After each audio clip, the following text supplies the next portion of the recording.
Ladies and gentlemen, it is Wednesday, December 3rd, and this is my news radar. So guys, we have been riding the Xbox Game Pass hype train for quite some time, and as many of you also probably know, Game Pass just got a whole lot better for no additional money with EA Play's addition to Game Pass. So basically, EA Play was their own service where you'd pay a monthly subscription to get access to a whole swath of EA branded games such as Madden, Battlefield, Dead Space, etc., etc. And now that subscription is just rolled into your Game Pass Ultimate subscription. So if you're still paying that $14.99 a month for Xbox Game Pass, if you're on console and using game streaming, EA Play should already be there now.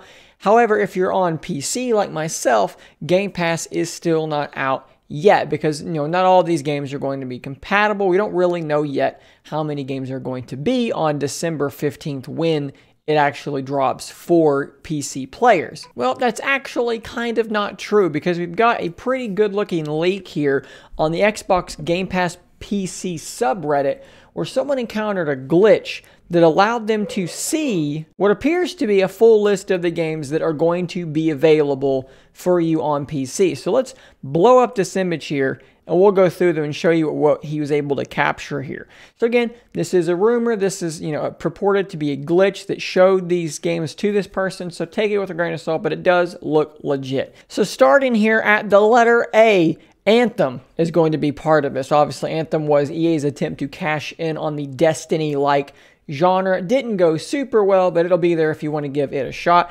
Several of the newer Battlefield games are going to be there as well. Battlefield 4 still has a special place in my heart. Battlefield 1 and 5 are there as well because they don't know how to name their games in any reasonable way. See if your computer can run Crysis or Crysis 2 or Crysis 3. Those are all pretty solid titles too. Dead Space is one to not overlook. Yes, it is old, but it is a great title. Continuing there, Dead Space 2 and 3 are there as well. Dragon Age Inquisition is a great game as well. All the FIFA games, if you're one of those soccer boys, you got your FIFA games there to continue playing. Titanfall Deluxe Edition is an interesting one because that's a game that a lot of people love, but it just didn't have the player base or the support that people hoped it would. So maybe, who knows, maybe we'll see a lot of people jumping into Titanfall that have never tried it before. You've got The Sims 4, The Sims 3. The Saboteur is an interesting one as well from, I believe that is a Rockstar game. Star Wars Battlefront and Battlefront 2. Those are actually, underrated games. I know Battlefront 2 got into a lot of trouble with loot boxes and these sorts of things, but it's actually a pretty fun game. Spore is old as hell. SimCity, that's pretty cool. Then you've got Unravel 1 and 2. You've got the Ultima series, and you've got Titanfall 2 as well, which I guess that more applies. The Titanfall stuff I was just talking about probably applies much more to Titanfall 2 than it does to the original Titanfall.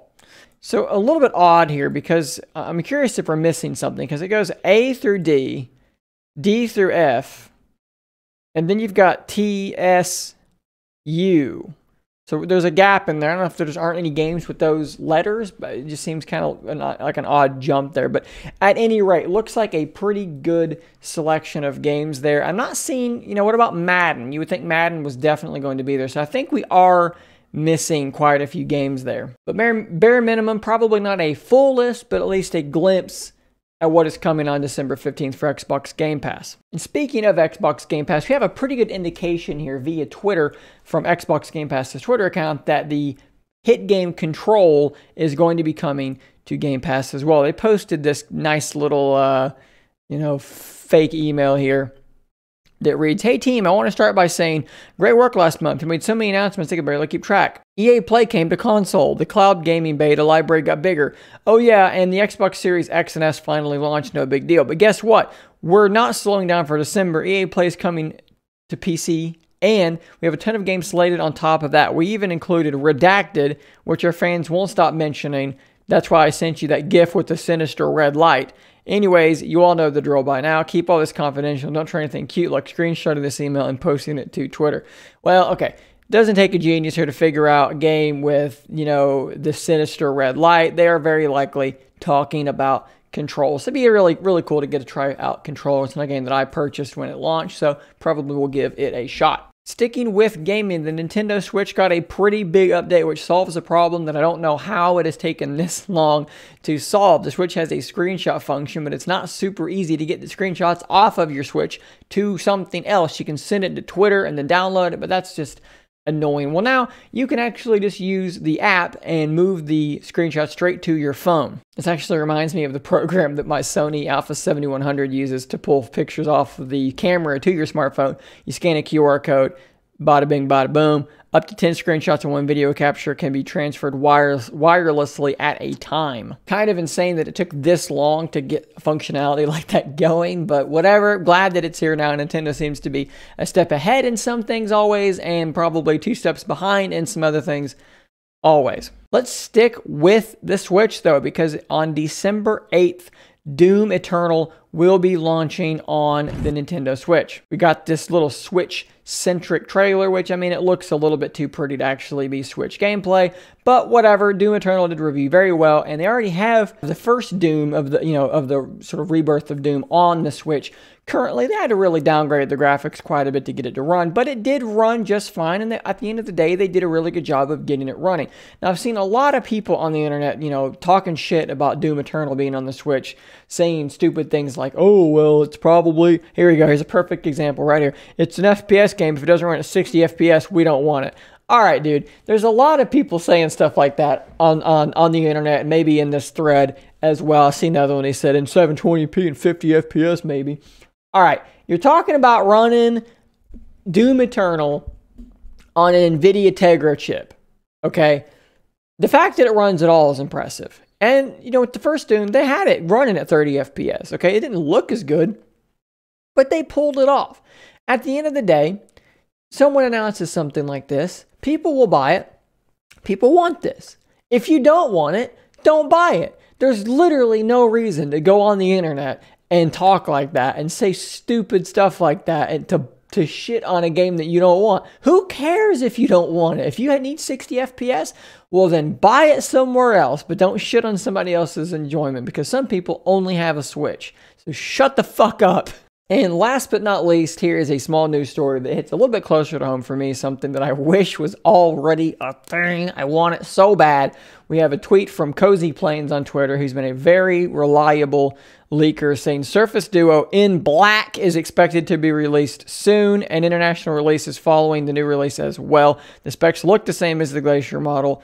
Snapdragon 855.